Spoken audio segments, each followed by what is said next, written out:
como falamos, Garopaba, no litoral sul catarinense, uma jovem senhora completa hoje 62 anos de emancipação. Só que, na verdade, a história por aqui iniciou no século XVI e continua até hoje. Um pouco dessa evolução você confere agora na reportagem de Vinícius Pacheco com imagens de Guto Lavini. Essa terra abençoada por Deus, terra de praia onde o sol brilha, né? Sobre o imenso verde mar. É um espelho onde sentir as belezas do Brasil sem pau. Não é verdade? É verdade. Ai, ai, ai. É verdade mesmo, dona Wanda. Essa é Garopaba, uma cidade recheada de belezas naturais, irrigada por lagoas e cachoeiras, rodeada por morros e belas praias.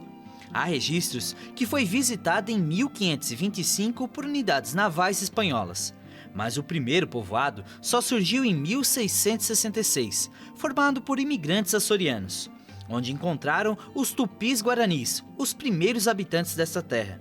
Por muitas décadas, foi um polo da pesca da baleia. Em 1793, foi criada a armação de São Joaquim de Garopaba.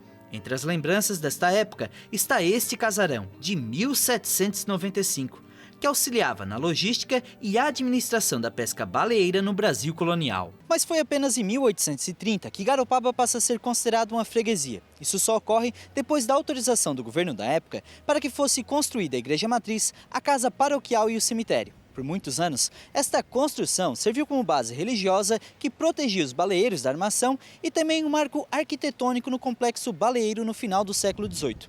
Aqui também era um local de encontro da população da época para eventos sociais e políticos. Eles edificaram os primeiros oratórios ou erminda.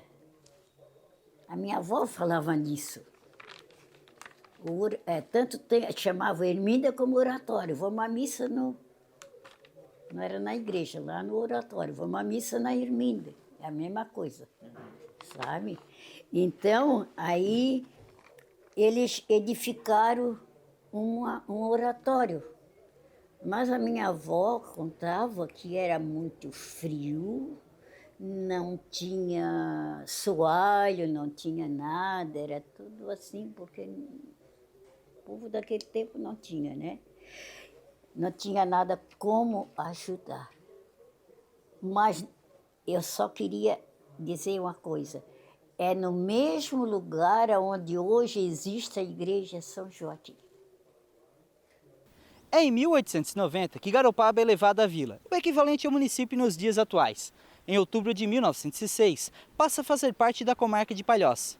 Em 1923, perde a condição de município, passando a integrar Imbituba, pertencendo à comarca de Laguna.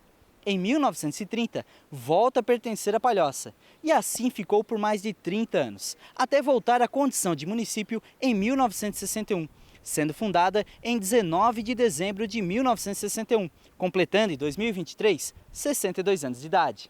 Até hoje eu não tenho saudade daquele tempo. Porque eu vejo muita gente dizer, tempo bom é naquele tempo. Não. Aí mulher queria lenha para botar no fogo, tinha que subir o morro para pegar. Não é?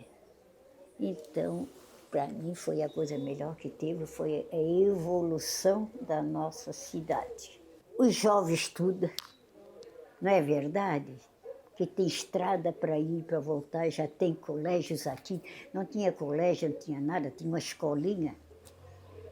Eu estudei nessa escolinha, não tive estudo não, só estudei na escolinha até terceiro ano.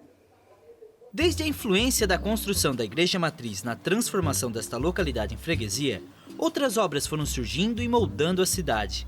Muitas paredes foram erguidas nesse tempo, transformando o cenário deste município litorâneo, mas sem nunca perder uma das características: manter o horizonte livre para todos. Esse crescimento horizontal, né, que a gente vê em Garopaba, na nossa opinião, é o que mantém Garopaba no estilo que ela é, né? Que vem desde aquele momento, né, que a gente estava falando da construção da igreja, de freguesia, que passou para a vila.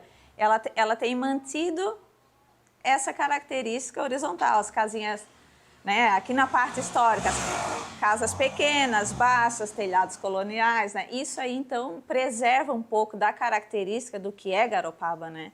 Fundamentais nesta construção desses trabalhos estão aqueles que, com as próprias mãos, aos poucos, constroem a cidade.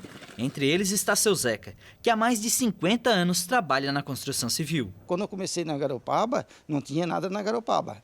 Então a gente começou sem nada. A primeira casa foi feita lá na Garopaba, foi eu e Falcido Mané que fizemos.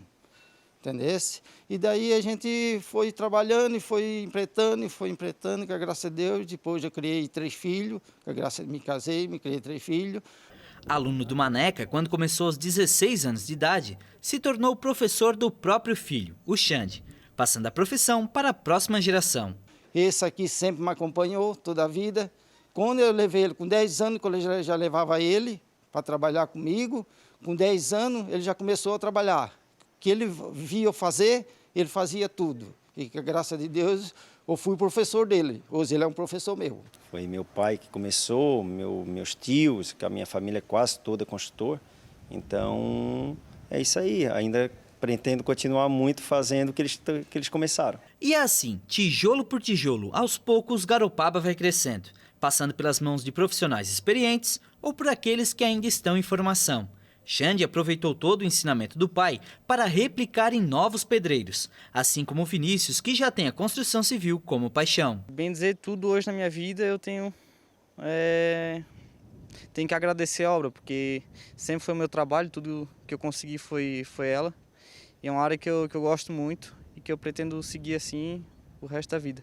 Em Garopaba, a construção civil representa em torno de 20% da arrecadação de impostos. Só neste ano, com mais de 500 alvarás emitidos, o setor já movimentou uma média de 200 milhões de reais, se destacando como uma das principais fontes de renda do município atualmente.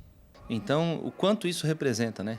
Em toda a linha de produção da construção civil, não só do setor de serviços, mas também da construção como um todo. Isso eu acho que é uma grande fatia da nossa economia e vem fomentando todo esse trabalho que a gente consegue executar aqui através de levar infra e estruturar saúde e educação. Então, a construção civil está fomentando tudo isso que a gente consegue ter hoje de serviços. Devido ao alto custo do valor da terra, Garopaba tem passado por mudanças características nas construções. Desde 93 trabalhando como técnica em edificações, Nádia tem acompanhado essas mudanças de perto. As construções, elas estão seguindo num padrão de ocupação máxima do lote permitido, né? Então, se pode 50%, ocupa-se 50%. Só pode 35%. Mas se ocupa todos, diferentemente de alguns anos atrás. Comprava um lote e fazia uma casinha para se morar. Hoje não. Hoje se ocupa 50% para investimentos, né? Se pode 4 unidades, faça as 4. Para venda ou para aluguel, né? Então, essa é a diferença que a gente tem visto. A gente pode observar que as obras começaram a ficar mais enxutas e o pessoal começou a usar o metro quadrado aqui com mais inteligência. Então, a gente tem visto construções mais bonitas até, com essa característica e um aproveitamento melhor do solo de Garopaba, né? Que é um solo muito valorizado devido à nossa limitação de pavimentos e gabaritos. De casas simples a casarões, de uma igrejinha de chão batido a uma igreja fascinante. Aos poucos, Garopaba vai tomando outras formas, sem perder as características de um povo acolhedor, trabalhador e apaixonado por esta terra. Eu vi bem como era Garopaba. Eu nasci em 1930, já estou com 93 anos, vivendo nesse lugar, e eu amo esse povo e essa gente.